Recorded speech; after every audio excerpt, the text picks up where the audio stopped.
Olá, meus queridos irmãos, telespectadores da TV Mundo Maior. Mais uma vez estamos presentes, felizes por mais uma oportunidade de analisar, estudar com vocês a mensagem libertadora do nosso Mestre Jesus. Hoje nós vamos partir do capítulo 7, versículo 21, do Sermão do Monte, onde Jesus diz: nem todo aquele que chama Senhor, Senhor, irá para o reino dos céus, mas somente aquele que faz a vontade do meu Pai que está nos céus. Olha, esse versículo é muito importante, é muito racional, é muito forte, eu acho, porque tem tantas pessoas que acham que entrar no reino dos céus é a coisa mais fácil do mundo, sem fazer nenhum esforço, sem trabalhar, sem produzir, esquecendo que Jesus diz em Mateus 16, mais na frente, 9 capítulos mais na frente, ele diz, lá no versículo 28, que cada um será dado segundo suas obras. É preciso que as pessoas tenham compromisso com Jesus para mudar, para produzir. Veja o que ele fez.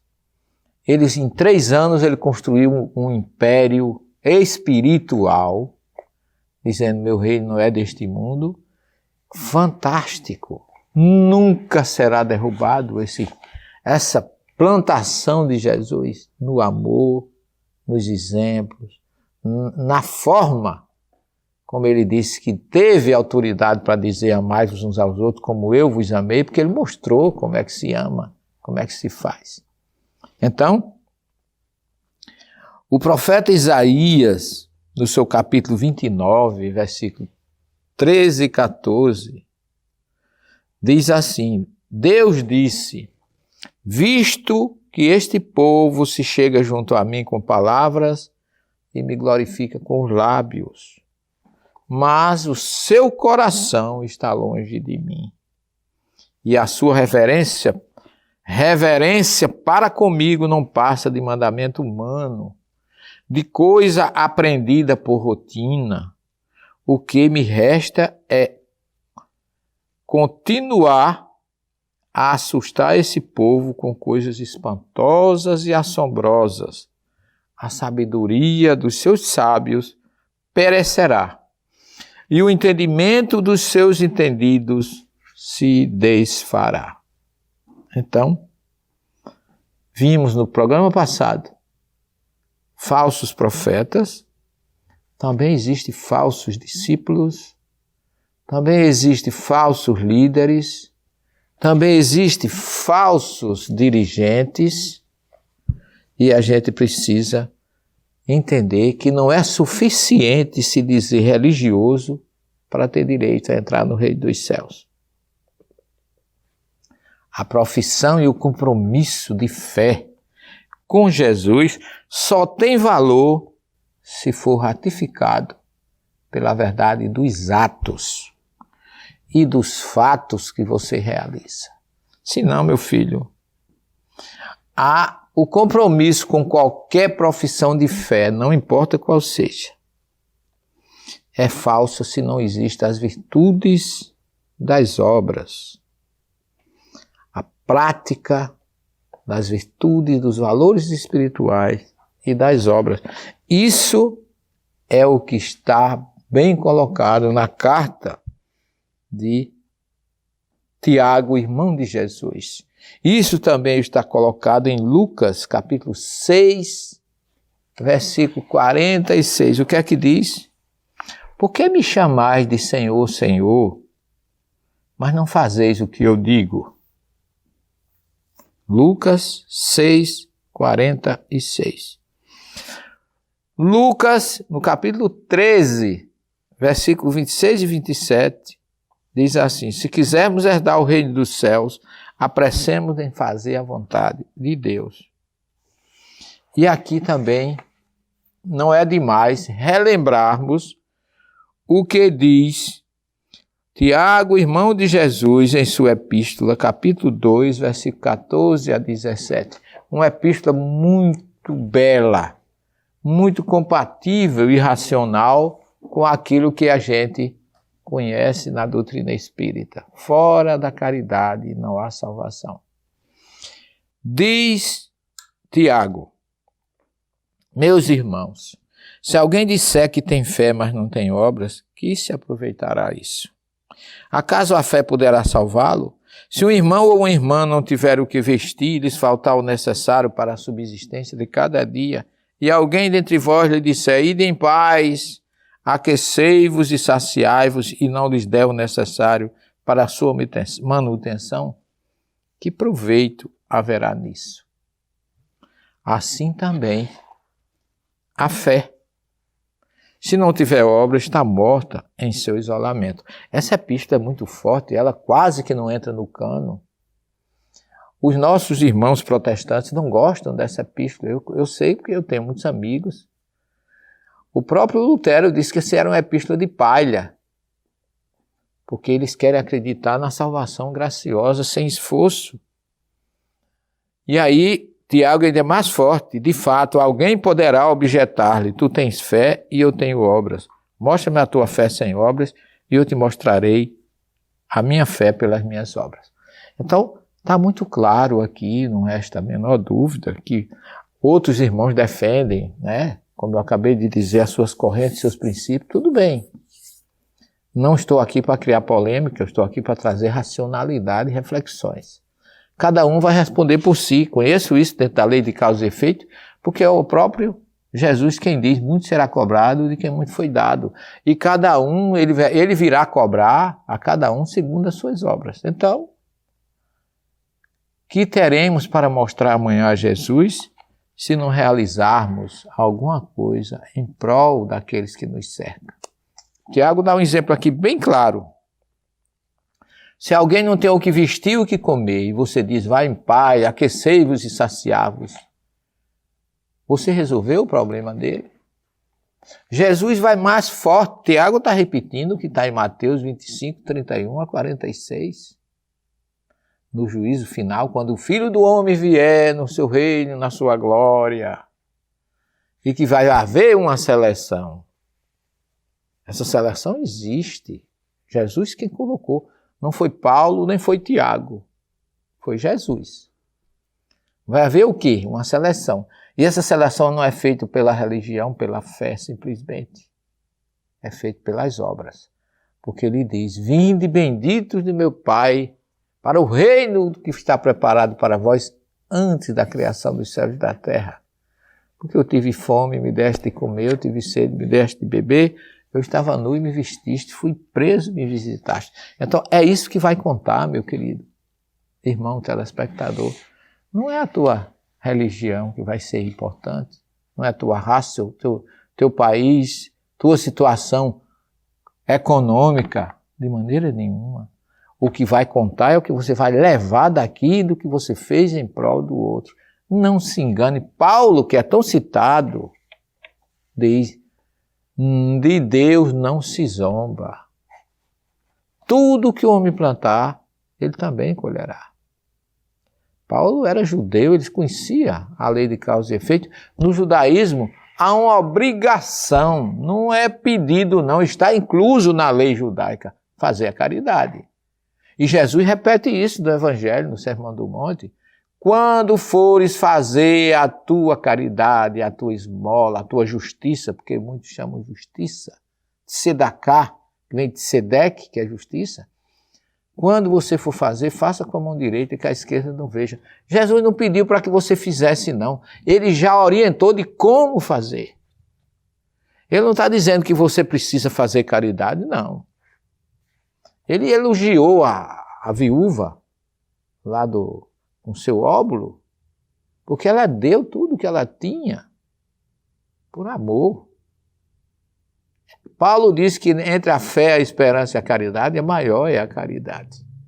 Porque a caridade é o amor na prática. A prática da caridade leva o amor sublime, que é o último estágio. Então, fazer a vontade do Pai que está nos céus é o que está, segundo o judaísmo, determinado na Torá, na revelação divina de Moisés. E nós precisamos entender por que Jesus disse isso, a importância que significa para nós. Porque ele diz assim, muitos dirão naquele dia, a expressão daqui, até no hebraico, eu coloquei aqui, muitos dirão, Bayom Hahu, que é aquele dia, muitos dirão naquele dia, Senhor, nós não profetizamos em teu nome? Em teu nome não conduzimos os espíritos e em teu nome não fizemos muitos milagres? O que é que Jesus diz? Nunca vos conheci. Afastai-vos de mim, vós que praticais a injustiça. Porque esses dois versículos, 22 e 23, complementam o que a gente fez, porque coloca diante de uma realidade da qual ninguém escapa. Sabe qual é? A colheita pessoal, intransferível, inviolável. É você diante de você mesmo e de Deus. Ali não tem desculpa. Você vai responder pelo que você fez. Pense nisso. Todos teremos que passar por esse momento que Jesus chama de Bayom Hahu. Naquele dia, naquele momento. Que dia será esse? Muita gente pode dizer, não sabia que dia era esse. Lá vai a resposta. Uns chamam dias do Senhor, outros chamam dia do juízo e outros chamam dia de Yahvé. Todos três têm o mesmo significado.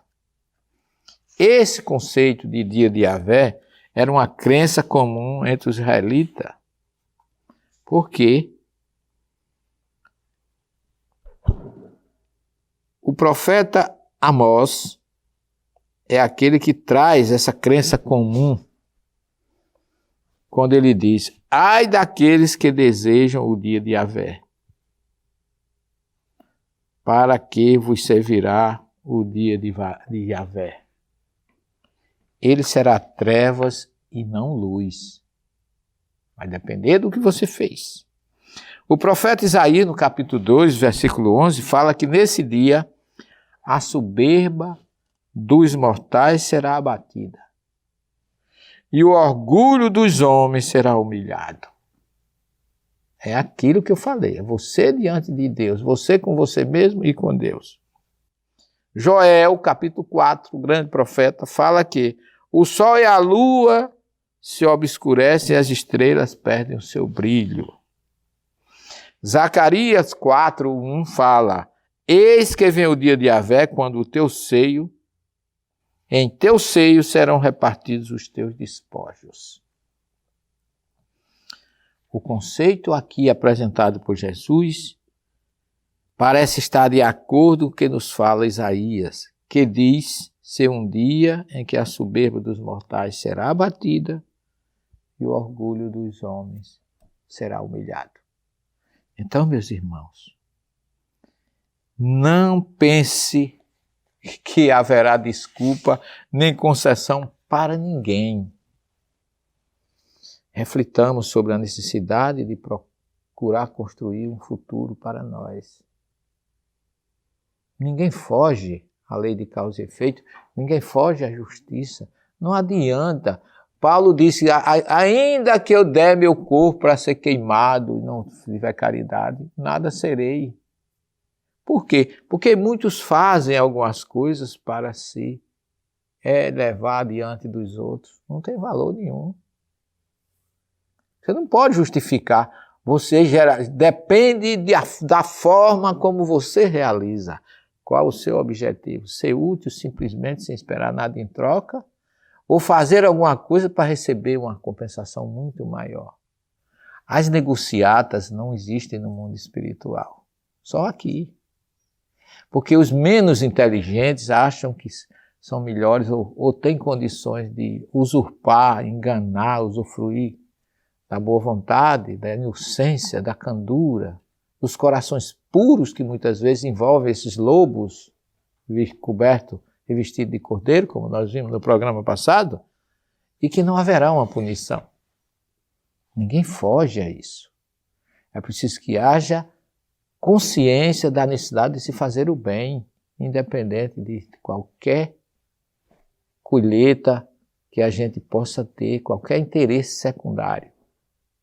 Não existe, não negociamos com Deus. A gente faz a nossa parte, que isso é muito importante. Porque existem mágicos, existem pessoas que têm, poderes paranormais, forças psicológicas, e as pessoas usufruem disso para o seu bem pessoal e não protegem ninguém, não ajudam ninguém. Quantos médios têm falido aí? Eu não estou querendo de forma nenhuma julgar, o meu objetivo não é esse aqui, longe de mim, não sou melhor do que ninguém, não me julgo melhor do que ninguém, mas eu tenho muito medo de que eu não seja amanhã ou depois cobrado por coisas que eu deixei de fazer, por irreflexão, por falta de consciência. Eu quero que Jesus me ilumine sempre para que eu não deixe de ajudar ou assistir aqueles que de mim se aproximam. Porque eu vejo que aquele que tem um pouco mais de racionalidade, de fé e de lógica, não procura tirar proveito das coisas sagradas. Fizeste milagre em meu nome, mas tu fizeste não foi por mim. Lembre-se que Paulo chega numa cidade da Ásia Menor e tinha uma médium sendo explorada por uma família lá, obsediada já há muitos dias, saiu atrás de Paulo e Paulo admoestou o espírito e o afastou. E quando os outros quiseram fazer a mesma coisa, o espírito disse, em nome de Jesus, o espírito disse assim, e de Paulo, o espírito que estava incorporado disse, eu conheço Jesus e conheço Paulo, e vocês quem são? Quer dizer, se você não tem respaldo, não tem obras, não tem atitudes e atos que justifique o que você faz, você é vã, não serve para nada, diz Paulo. Ainda que eu fale todas as línguas dos anjos, tenha a fé de transportar a montanha, se eu não tiver a caridade, de que adianta? Sou como o bronze que retine, nada mais. É o que Jesus está dizendo aqui. Você diz, eu fiz milagres, né?